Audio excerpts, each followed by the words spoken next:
Welcome or welcome back to my channel. I'm Hannah Blackwell and today we're going to do my January wrap up. If you notice that I am not looking very hot right now, it's because I have an awful cold, okay? I am sick. I'm not doing great, guys. But I do want to go over all the books that I read in January. I had a really good reading month. I had 4 DNFs, but I read 10 books and I had multiple 5 stars, including a 6-star read. So a wonderful month for me. I have a new microphone and I'm going to be using this. I hope the sound is good. I am new to this, but I think it's going to work a little bit better with my house because I do have like hard floors throughout and it's just a little bit easier, especially with like my kids. I'm hoping to have like a microphone like this. So we're going to see the difference. If it's awful, I apologize and I will switch back to my old microphone. Without further ado, let's just get into my reads from January. First, I'm just going to talk about my DNF. So my first DNF of the month was Wings and Stars by R.L. Calder and M. St. Clair. And this is a Why Choose fantasy romance and I just did not get along with this. This was actually our Patreon buddy read for January and I think everyone that read it DNF'd it, including me. So not a great pick, I guess, but we did vote on it, and it was actually unanimous. But the problem was, honestly, for me, that some of the romances or the relationships had already began, so we didn't get to see the meet cutes. Honestly, I just didn't go along with the writing either, and I didn't love the heroine, and I didn't like any of the male characters that were introduced either. It just kind of felt very bland to me. This is like a fallen angels, like angels fantasy romance. Like I said, why choose? But it just didn't work. Next book that I DNF'd was Wings of Blood by Briar Bolin. This is supposed to be a vampire and fae, I believe, a fantasy romance with dragon riders and an academy. It's supposed to be a little bit of a Dramini fan fiction. This one honestly was too much on the fan fiction side of things. I don't know how to describe it, but I guess I just don't like fan fiction. If you are a fan of fan fiction, especially Dramini fan fiction, you might like this. It's extremely dark, so check your trigger warnings. It's about this woman who falls through the sky and she ends up being taken to this academy and being betrothed to a prince who is like a vampire. A little bit complicated. I think there are some secrets kind of that the heroine is kind of withholding, but you don't really know them. To me, it just like it was very clearly Harry Potter fan fiction. I guess I just am not a fan of it. Like it was just too much of that. It also felt very YA, like it felt Harry Potter-y. And if it's an academy setting, to me it needs to feel more like a university as opposed to like Harry Potter, like Hogwarts, which is more of a high school. Don't read high school romance. So that was just like a me thing. If you like that, if you like Harry Potter fan fiction, if you like high school romances, then you might like this one, especially if you like dark ones, like bully dark ones, which I like bully dark romance. It's just that, like I said, it needs to be more university feeling as opposed to high school. That's why I DNF'd that one. Similar reasons that I DNF'd the next book, which was Beautiful Fiend. Beautiful Fiend by Lola King. This is a dark romance. It's not fantasy romance, it's a dark romance. Check your triggers because this starts out with a very brutal situation. There's an essay that is done by the hero to the heroine and then used against her because it's videotaped. So just know that going in. This is pretty brutal, dark. That was actually not what bothered me. What bothered me was that once again, this felt like high school. This felt extremely immature. It felt like our couple was like 15. It takes place like on the streets. So we have a dark romance. It's not like rich people dark romance. It's more like gangs on the street kind of a dark romance. But it just felt too immature for me. It just felt like high school drama, which doesn't really meet up with what I like in the dark vibes. And exactly same reason I DNF'd Insatiable by Lee Rivers. Another extremely dark romance that is, this one takes place in 2 different timelines. We have when the characters are 15 and when they're, I think, 22. And these are very well off characters. The things that were happening did not seem very believable to me. The path that the hero basically had traveled in the last few years it didn't make sense at all. Like how he had gotten to where he was. It was just so ridiculous. I couldn't get on with it.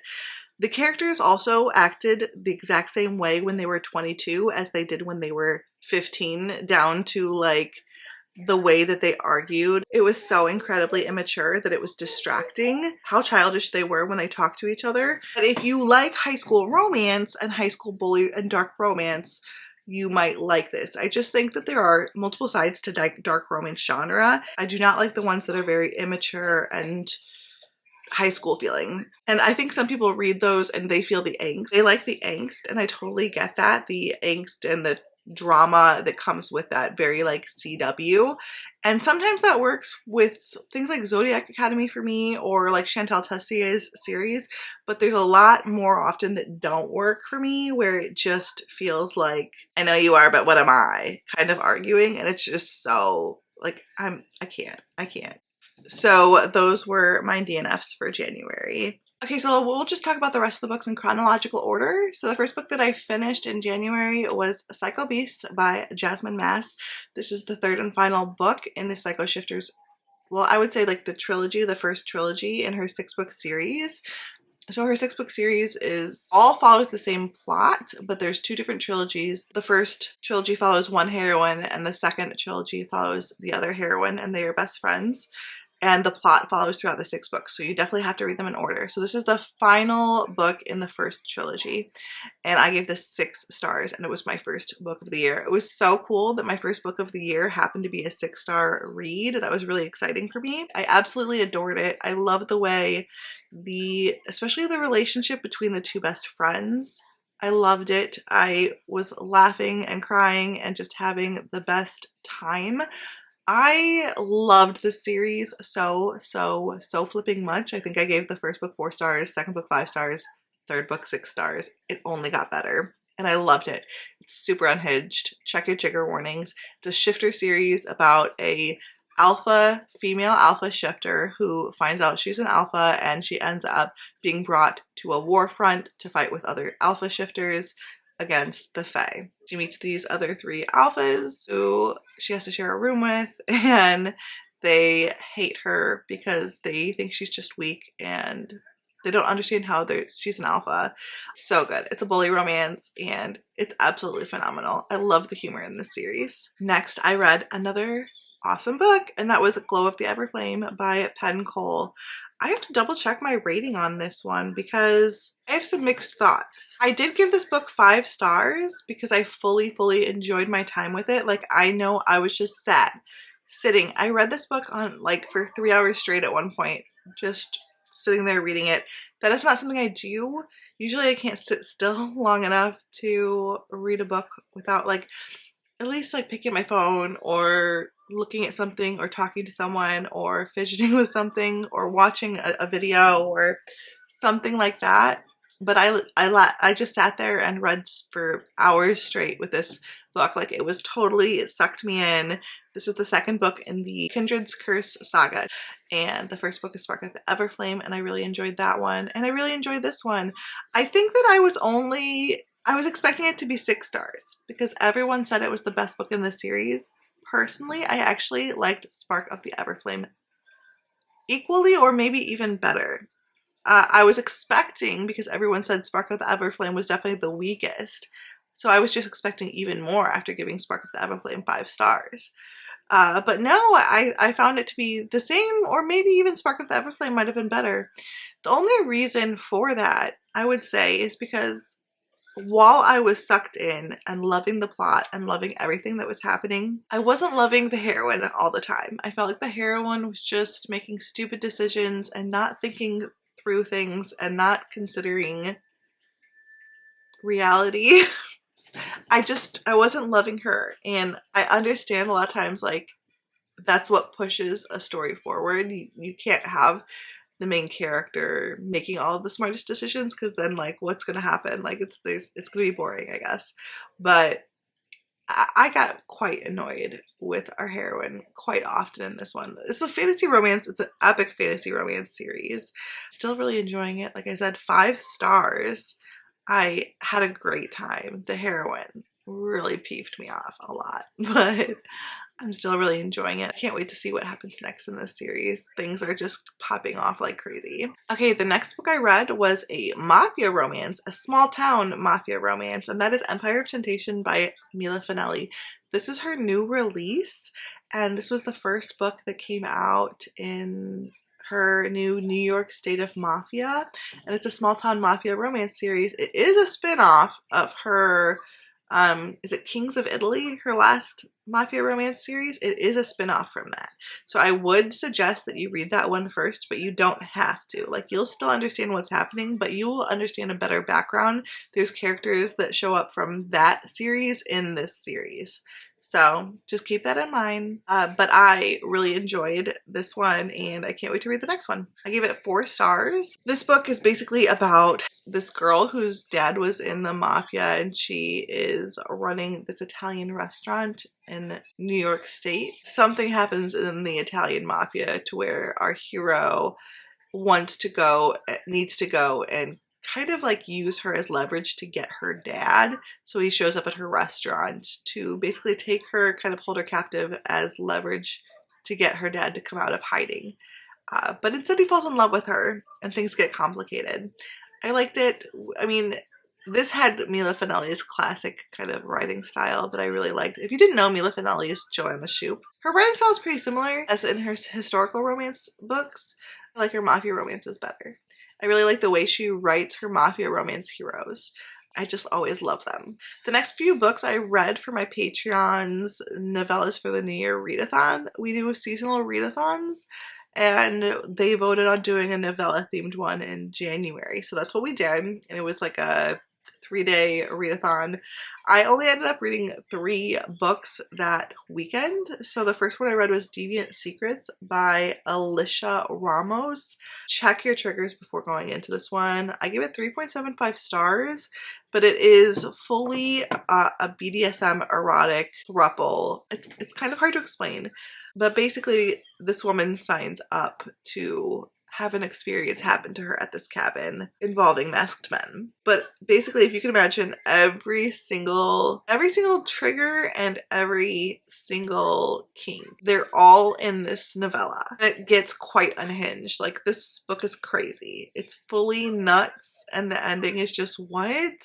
I definitely have mixed feelings. I think it did what it set out to do, so I gave it 3.75 stars, but I still have very mixed feelings about it. The next one I read was Guarded by the Yeti. This was definitely the worst book that I finished in January. I gave it 2 stars. This is by Kara Wilde.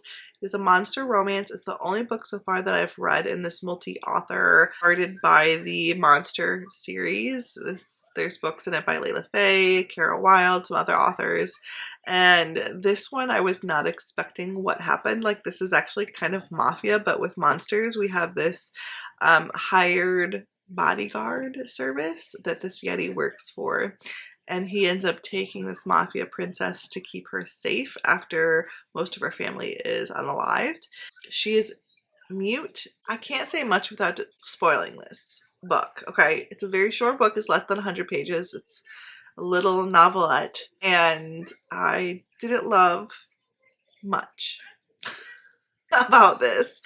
I usually like little short monster romance reads. Looking back, is it a 2-star or a 1-star? I don't know. I'm leaving it as a 2-star, but it wasn't good, guys. The next book I read was really good. It was Passion and Venom by Shanora Williams, or S. Williams in this case. And this is a cartel mafia romance. And this is the first book in this trilogy that follows the same couple. She's having her wedding day. She's married the love of her life, and they're on their way to their honeymoon when they're stopped, and her husband is pulled out and unalived, and she is taken captive by this cartel. So as a captive. The hero is not a good guy. He does some awful things. He's morally dark gray. He's very morally gray. The heroine is a bit morally gray as well. This is a bonkers plot. Check your triggers because some awful things happen to this heroine and it's pretty graphic. So just know that going in. Check your triggers. Definitely going into that one. But I really enjoyed it, so much so that I continued on. So I'll just go ahead and talk about the second book that I read too, which was Venom and Ecstasy. I gave this one 4 stars as well, and this is just a continuation, and I need to read the third book. I'm hoping soon that I can pick it up and read it. but I can't really say much about what happens in the second book because it's the continuation of the plot and things have gone off the rails.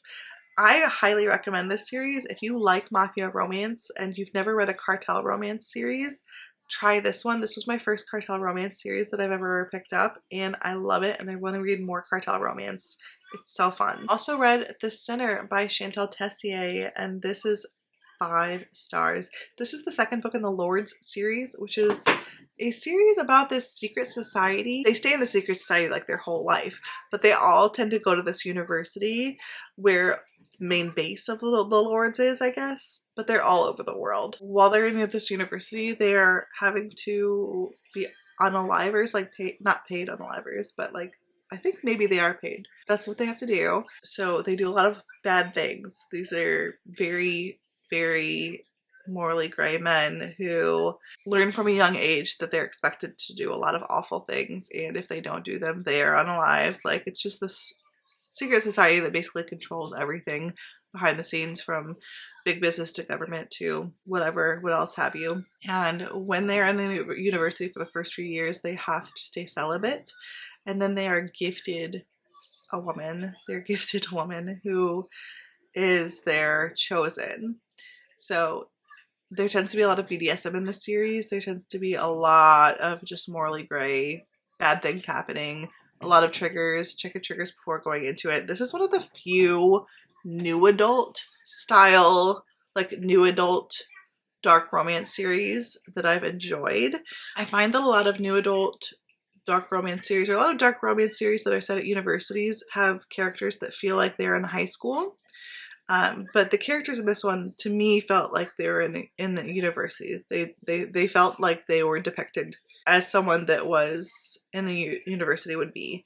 Maybe I don't like the extreme, like there's a lot of angst in this. There's a lot of angst, a lot of pining, a lot of trauma responses, a lot of looking at how different people deal with trauma differently, and whether and that's okay. I really liked it. There was a lot of discussion about trauma and dealing with life after SA and after abuse. Not everyone deals with it the same way. So I really appreciated that. I loved this book. I liked it even more than The Ritual, which was the first book in the series. But definitely, definitely check your triggers before going into it, because it's a very tough read.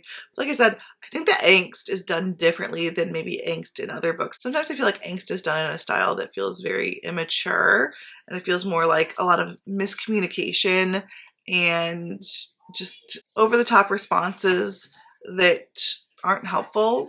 I don't know. I like the way Chantal Tessier does her university dark romances, and so I'll definitely continue on reading her. And the final book that I read, I just finished this, was Gold by Raven Kennedy. This is the 5th book in the Plated Prisoner series, and I loved it so much.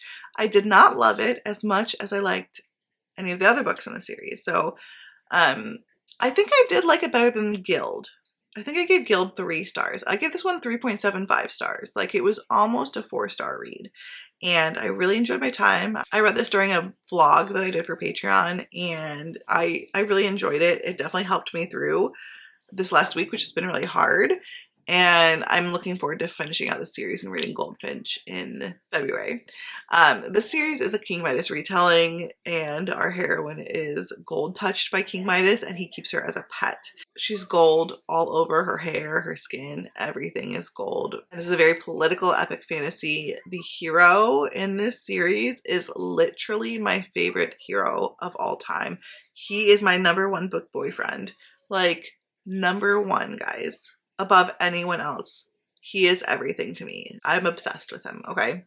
So I highly recommend this fantasy romance series. If you haven't read it, I highly recommend. I did think this book suffered from being a little bit too long. I think the pacing was a little bit off in it, but I did actually enjoy seeing some of the other POVs and some of the other side plots happening and the side relationships. Really enjoyed that. So I love this series. I love the Plated Prisoner series so much. If you like fantasy romance, You definitely need to pick it up. I read Woven by Gold as well. I buddy read this with April, and this is the second book in the Beast of the Briar series. It's a Why Choose Fantasy Romance series. It's Beauty and the Beast retelling about Fae, and I've really been enjoying this series. I actually liked book 1 more than book 2. I guess that's an unpopular opinion. I know a lot of people really liked Woven by Gold more, but I have to say that this book also suffered from some pacing issues. There's a whole period, I think, in the middle that was too long. I get that we were doing a lot of character development. I really did appreciate that, but I also did feel like it was a bit too slow. I think some things could have been cut out, but I loved the character development that we had. I love the men in this series. They all are from different courts that are based on a season. So kind of like ACOTAR, like there's like the spring court and the summer court, the winter court and the fall court, and then there's the below. I can't remember what it's called. So there's also like the Prince of Thorns. And the world really expanded in this one, and I can't wait for that to continue happening. I think it's going to be a little bit more epic than I first thought going in. I think it's supposed to be like a 6-book series, so I'm trying to like readjust my expectations for the series. But yeah, I gave this one 4 stars. I think I gave the first book 4.5 stars. So it was still a wonderful read, still a great read, still enjoyed it, and I still will be continuing on the series. I did like book 1 just a touch more though. So there you have it. Those are the books that I read in January. I DNF'd for and finished 10 books. All in all, I think I had a great reading month. I was really happy with the quality of the reads that I had, and I had a great time. I have a great TBR coming up in February. The only book that I did not read from my TBR was Dark Fae by Carolyn Peckham and Suzanne Valente. That's the only book for my TBR that I did not read, and I actually started it, and I am currently reading it. So I did amazingly. I did also technically not read one of the books that I DNF'd, but I attempted it, so that still counts for me. So yeah, I attempted or read or started every book on my TBR. So very proud of myself.